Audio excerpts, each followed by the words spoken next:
Guys, how are we doing? And welcome back to another video.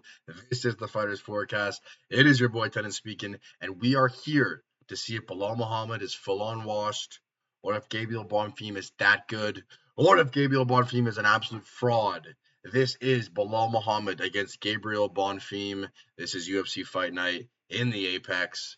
Guys, this card is not great, but I will take it over no card because I'd rather watch fights than no fights, just like most of you guys out there probably watching this video.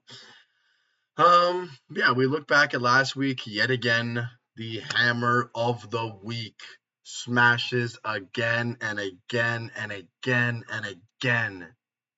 Guys, when you're hot, when the chef is cooking, don't let anybody else cook. We also had a fantastic night predicting winners as well. If you followed my picks, I believe I went 10-2 or 11-2. We lost 2 fights. We had a fantastic weekend yet again, made some good money. I believe Ding Ming won that fight against Sosa, but that's just me. But yeah, this is Bilal Muhammad against Gabriel Bonfim. Not a great card, especially at the bottom, but once you get past the first 4 fights, it becomes a pretty good card. So guys, without further ado here, we are going to break into this card. We're breaking it down from the bottom to the top. Let's get started. First fight of the night, we have Jordan, the gay boy Levitt against Joanderson Brito. Jordan Monkey King Levitt. We know who this guy is. He beat a guy I liked in Yadier Delval last fight. He showed good wrestling in that matchup, which I was kind of surprised in, as Jordan Levitt is not a great wrestler, in my opinion. I guess we'll see if Yadier Delval is definitely just bad, or if Jordan Levitt's leveled up here, man, and he's told us he's dialed in his nutrition.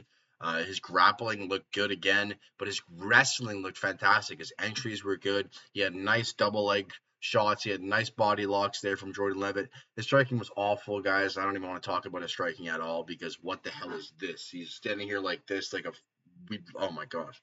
Don't even get me started about that. But his grappling and wrestling improved, so I'm interested here, because he's fighting Joanderson Brito, and Joanderson Brito is definitely better on the feet, with the hands, with the kicks, for sure. He definitely hits harder. He has better volume here. But you look back at Joanderson Brito, and he's fought Pat Sabatini, and he got backpacked, and he got beat on the ground everywhere. And I'd say Jordan Levitt's kind of similar to Pat Sabatini. Obviously, not the control, not the grappling, not the wrestling of Pat Sabatini, but he's close. And I really, really wonder. It's a really interesting fight for me, man. Is Joanderson Brito going to be fast enough and have the better angles here to get off the cage side, circle around, punch him, hit him, leg kicks? Is he going to have that? Or is Jordan Levitt going to be too big here? He's going to keep his wrestling, his chain wrestling going, and can he get the takedowns just like Pat Sabatini did? I really don't know. And if I were you guys, I would not bet this fight. I'm going to go with my guy, Joanderson Brito. He's beat the better level of competition. He's definitely the better fighter on the feet. I don't think his grappling's bad either, so I'm going to go Joanderson Brito as the first fight of the night. Next fight, we got Bruno Silva against Edgar Chairez. This is a banger fight matchup right here at the 125 flyweight division. Bruno Silva is very quick. He has great combinations.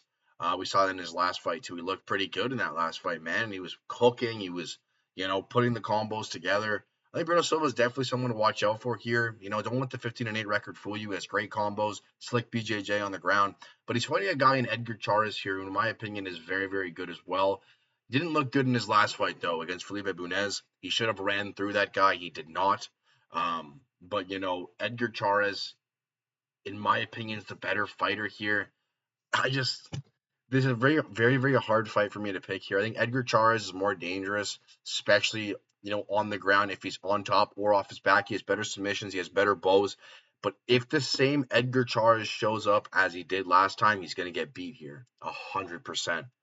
I think that was a one fight off Edgar Chairez. I think Edgar Chairez is better on the feet. I think he's better on the ground. I think he's a better fighter here. But if the same Edgar Chairez shows up, Bruno Silva is going to win this fight. I don't think he does. Give me Edgar Chairez here in this matchup. I think he's too dangerous everywhere. Next fight, we have probably the easiest fight to predict on the card. We got Marcus McGee against John Yanis. John Yanis sucks on the ground. He's got no takedowns, nothing. He has no takedown defense. No grappling, no wrestling whatsoever. He's got good hands, though, and you have to watch out for the hand speed. He's just coming off his win against Jamie Siraj. absolutely knocked that guy out into oblivion. John Yanez with the hands is very good, but so is Marcus McGee. I don't really understand this matchup, as you guys can see there. I don't go off rankings when I break down fights, but Marcus McGee ranked 14, Giannis ranked 65. Marcus McGee is levels, and when I say that, I mean absolute levels above John Yannis in the grappling. It is not even close. So if Marcus wants to take this fight down to the ground, he's going to sub him within a minute. If he wants to stand here with Jan Yanez, Marcus McGee is the better fighter on the feet. Even though that is where Jan Yanez shines, he's still not better than Marcus McGee. Marcus McGee is a very, very hard matchup for anybody in this 135 division. Yet again, I don't understand these matchmaking. Marcus McGee is the better fighter by far here. The odds are justified at minus 500. Give me Marcus McGee by finish. Next fight, we have Matt Schnell taking on Alessandro Costa. This was supposed to be Matt Schnell against Alessandro, what's his name? Sorry, Emmanuel Rodriguez. But Emmanuel Rodriguez pulled out of the fight. He fights Alessandro Costa here on short notice. Matt Schnell has no chin whatsoever. This guy gets touched by a feather. If he sneezes, if he sneezes, the guy gets knocked out by himself. Matt Schnell, he's past his prime. I remember the war against Suman Darji, though. One of my favorite fights. Shout out to that fight. If you don't know what that fight is, look up Matt Schnell versus Suman Darji. One of the most action-packed brawls you'll ever watch in the 130 or 125 division. But Matt Schnell is past his prime here. He's good BJJ.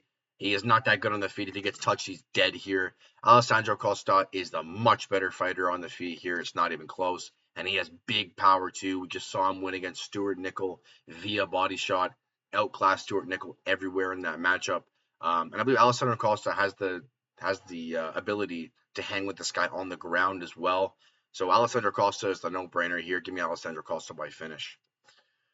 Here's a good fight. We have Iro Baranowski against Junior Tafa. Guys, Iwo Baranowski is on my watch list. I watched this guy in the Contender Series against Muhammad Ali. He knocked him out with an overhand right. This guy was written down on Tennant's Hype Train board. Iwo Baranowski has fought twice in the UFC now, and he's knocked both these guys out, Austin Lane and Ibo Aslan, and he fights Junior Tafa here. But this fight, in my opinion, could, and I emphasize the could be a trap, could be the biggest trap on the card. If Iwo Baranowski does not wrestle in this matchup, there's a 50-50 chance he gets knocked out here. Maybe he's fallen in love with his hands, man. The past 3 fights, he's had 3 massive KOs. The thing that gives me, a bit of confidence here in Iwo Baranowski is in his fight interview, he says, I can't even use my judo properly, man. I want to use my judo. Well, guess what, Iwo? Here's your time. Do not stand there and bang with Junior Tafa. Do not stand there and bang with Junior Tafa because that's all he is. He's a nasty striker from City Kickboxing. This guy is phenomenal on the feet. Nasty hands, wide hooks, huge power. And if Iwo Baranowski strikes with this guy, this is a coin flip fight. But if Iwo Baranowski takes this guy down to the ground and grapples him, he's going to submit him within 2 minutes. Iwo Baranowski is much better on the ground. Most of Junior Tafa's opponents are better than him on the ground. I emphasize this could be a trap if Iwo does not grapple. If he strikes, it's a 50-50 chance he gets knocked out. He gave me confidence. I'm going to take Iwo Baranowski. This is going to be a massive fight for me personally to see if this guy can be trusted in lays. If this guy wrestles here, he knows what a game plan is. He has fight IQ, and he is a green light in Tennant's book to bet from now on. Next fight, we have banger of the night. It is Bryce Mitchell against Santiago Luna. Bryce Mitchell, we know who this guy is. He only has quality losses. Josh Emmett, Ilya Taporia, and John Silva. All 3 guys are absolute monsters, in my opinion. Bryce Mitchell will come forward. He will get in your face. He will strike, but he wants to grapple. He is a very, very good grappler here. Everyone knows Mike Lays on John Silva.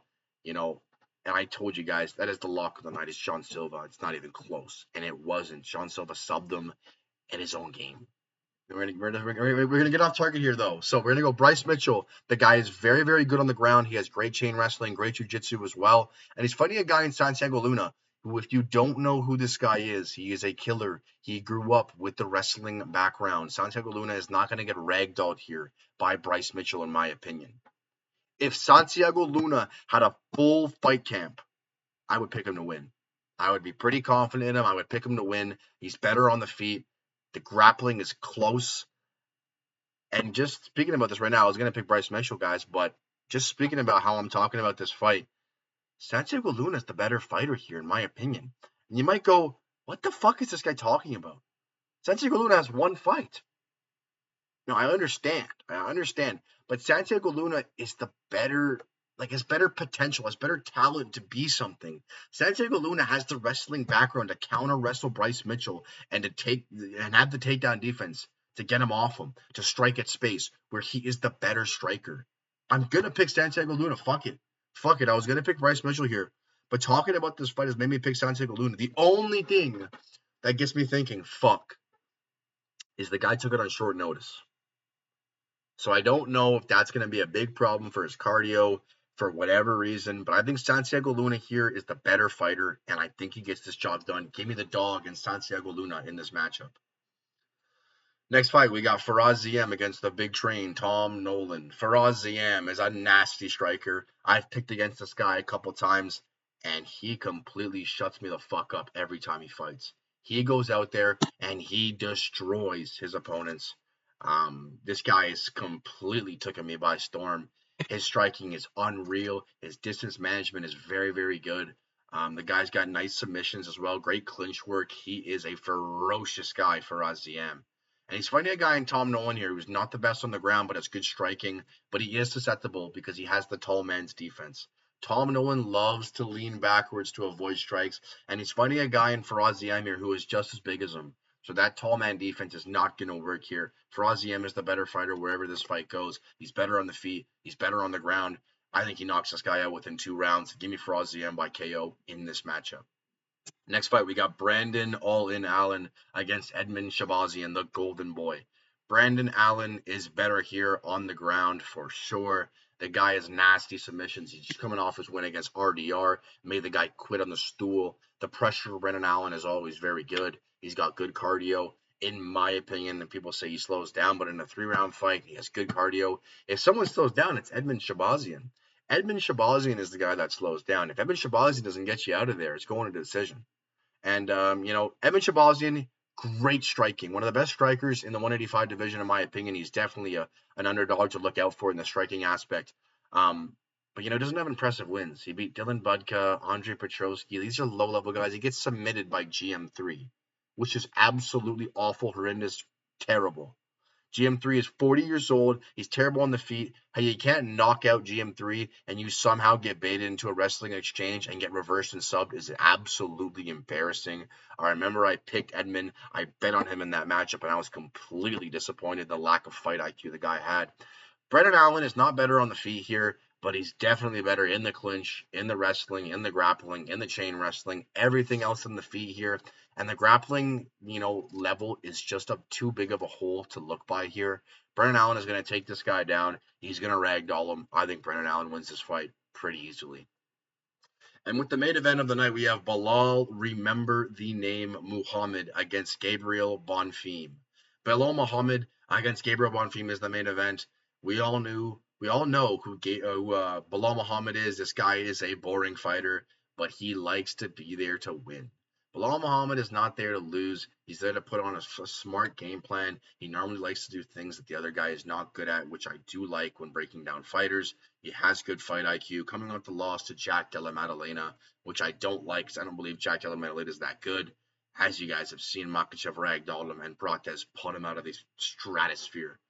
This is actually a bit of a hard fight to break down, in my opinion. We have the old blood in Belal Muhammad against the new blood. Belal Muhammad, decent hands, good wrestling, just not dangerous. Which I don't know if that's a problem or it's not here in that matchup, because Gabriel Bonfim, we know what this guy is. He's getting better in the striking. He's a great grappler as well, but he's not the better grappler here than Belal Muhammad. He's just not. And on the feet, if Gabriel Bonfim is not blowing the doors off this guy in the first 2 rounds, and it gets to the 3rd round and it's 1-1, I want you to dump the whole house on Belal Muhammad, because Belal Muhammad does not slow down. Belal Muhammad does not get finished, And Bilal Muhammad will keep trying to win the fight for your money. This guy has an unrelenting pace. He's got fantastic cardio. He's got the willingness to win. He's got good fight IQ here. And against Gabriel Bonfim, he's the better grappler. And the hands are extremely close. Bilal Muhammad's hands are a bit underrated in my opinion. I think Bonfim's hands are pretty decent as well. But in a very close fight like this, I like the odds in Bilal Muhammad at minus 130. I think this is, I don't think Bilal Muhammad challenges for the belt anytime soon.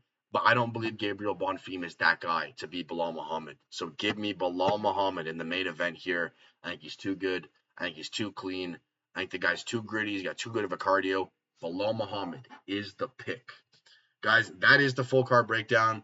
You may be asking yourself, why the fuck was it so quick? Because there's like 4 women's fights, guys, and we don't do women's MMA around here because it's too volatile. It's not sexist. I just don't do it because it's way too volatile and I don't understand, some of the results sometimes. So that is the pick, guys. I hope you enjoyed this breakdown. Please subscribe if you are new. Please like the video. Please comment. You know how the algorithms work. But, guys, that is this video, the full card breakdown. The hammer of the week is coming very, very soon. And we're going to keep smacking, guys. You know what they say. If the man is hot, keep letting him cook. I'll see you guys in the next one. Peace.